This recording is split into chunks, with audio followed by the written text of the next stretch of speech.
Salut à toi, bienvenue sur ma chaîne Podcast Caraïbes Entrepreneur. Donc aujourd'hui, nous allons parler de créativité. Je vais t'aider à booster ta créativité parce qu'il y a beaucoup de personnes qui disposent d'un esprit de créativité et qui malheureusement ne font pas éclore leur créativité pour diverses raisons. Donc qu'est-ce que la créativité? Donc au départ, la créativité pour moi, c'est, rappelle-toi quand on était petit, on était à l'école maternelle, on nous donnait un crayon, on nous donnait une feuille blanche et on nous disait de dessiner. Donc on dessinait des oiseaux, on dessinait des maisons, on dessinait des arbres, on dessinait une forêt. Et là, on avait un fort esprit de créativité, on était très imaginatif.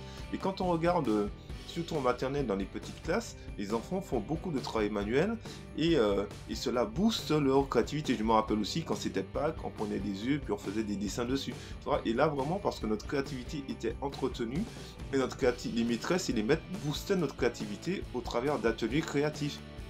Et je me suis rendu compte que quand on grandit dans la vie, eh ben, on a notre parcours professionnel, on fait des études, voilà, et après on travaille.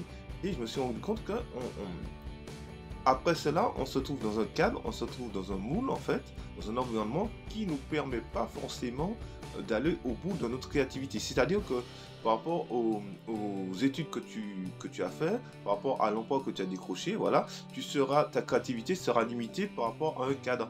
Tu vois, donc tu auras un poste de travail, tu pourras être créatif sur ton poste de travail, mais ta créativité ne sera pas à 100%.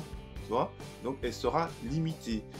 Donc aussi, la créativité, ça vient aussi, ça part de ton esprit. La créativité, c'est une pensée. C'est-à-dire que tu vas penser à quelque chose et cette pensée va se traduire par de l'action. Donc tu vas prendre un stylo, tu vas prendre un crayon, tu vas dessiner ou voilà, ou même tu vas parler aussi. Voilà, la créativité peut être aussi verbale, la créativité aussi peut être, tu peux dessiner aussi, peut être schématique, si on peut dire ça comme ça. Voilà. Donc, à cause de cela, tu te retrouves quelque part cloisonné dans un environnement où ta créativité est limitée. Et souvent, euh, souvent, quand tu veux accomplir des choses, par exemple, imagine que tu es chez toi, tu reçois des amis et tu veux faire un repas. Et tu te rends compte qu'il te manque des ingrédients. Et là, sachant qu'il y a des invités qui vont arriver chez toi et que tu dois cuisiner, et que tu te rends compte qu'il te manque certains ingrédients, et bien tu vas te dire, bon, mais qu'est-ce que je peux faire avec ces ingrédients pour que mon repas soit bon et qu'il soit apprécié par mes invités. Donc là, en fait, la créativité qui est en toi va se réveiller et tu vas te rendre compte que tu vas trouver des solutions, tu vas trouver des astuces, tu vas trouver des choses et peut-être même que le repas sera aussi bon que si tu avais tous les ingrédients. Donc c'est pour te dire que on a tous une créativité en nous, on a tous un esprit de créativité en nous qui est là, qui sommeille en nous, mais des fois il demande qu'à être, souvent il demande qu'à être réveillé, qu'à sortir. Et pourquoi? Parce que on se dit non, je suis pas créatif, non, je suis pas comme ça. Il y a des gens qui sont plus créatifs que moi, il y a des gens qui réussissent mieux. Oui, ok, mais que tu sois un entrepreneur ou un salarié, que tu sois un enfant ou un adulte, on a tous de la créativité en nous. La créativité, elle est innée.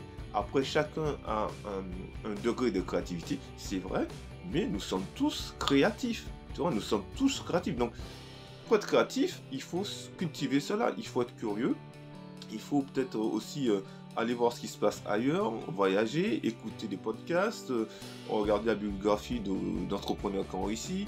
Si tu es un entrepreneur aussi, dans ton business aussi, tu es obligé d'être créatif parce que quand tu es une entreprise, il y a la concurrence chaque année évolue, voilà, il y a de nouveaux produits qui sortent, donc tu dois être créatif aussi pour pouvoir passer sur ton marché. Voilà. Donc la créativité c'est pas seulement le créateur d'entreprise ou le salarié. Moi je pense que la créativité impacte tout le monde. Donc ça t'impacte dans ta vie professionnelle, mais ça t'impacte aussi dans ta vie personnelle. Par exemple, parce que si tu veux bricoler chez toi, eh ben forcément il te faudra de la créativité. Tu es obligé d'être créatif si tu veux monter un meuble, si tu veux bricoler. Donc là, ton esprit de créativité va ressentir et va t'aider à trouver des solutions. Donc aujourd'hui, je voudrais vraiment t'aider, vraiment te dire que tu es capable, tu as de la créativité en toi, ok, et que tout le monde dispose d'un esprit de créativité, mais cet esprit de créativité désire simplement, comme une fleur, voilà, éclore en toi, et pour te permettre d'aller de l'avant, et pour te permettre d'accomplir de belles et de grandes choses. Donc voilà, aujourd'hui, pense à ce que je t'ai dit, réfléchis, développe ton esprit, voilà, fais ton esprit voyager, ne limite pas ton esprit, va de l'avant. Voilà, si tu as envie de créer des choses, pense à ce que tu aurais aimé créer.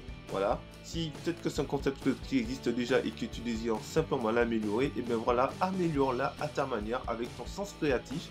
Voilà, sois comme un petit enfant et tu verras, tu pourras accomplir de belles et grandes choses dans ta vie professionnelle, mais aussi surtout dans ta vie personnelle. Je te dis à très très bientôt pour une prochaine vidéo sur ma chaîne podcast Caraïbes Entrepreneur. Bye bye.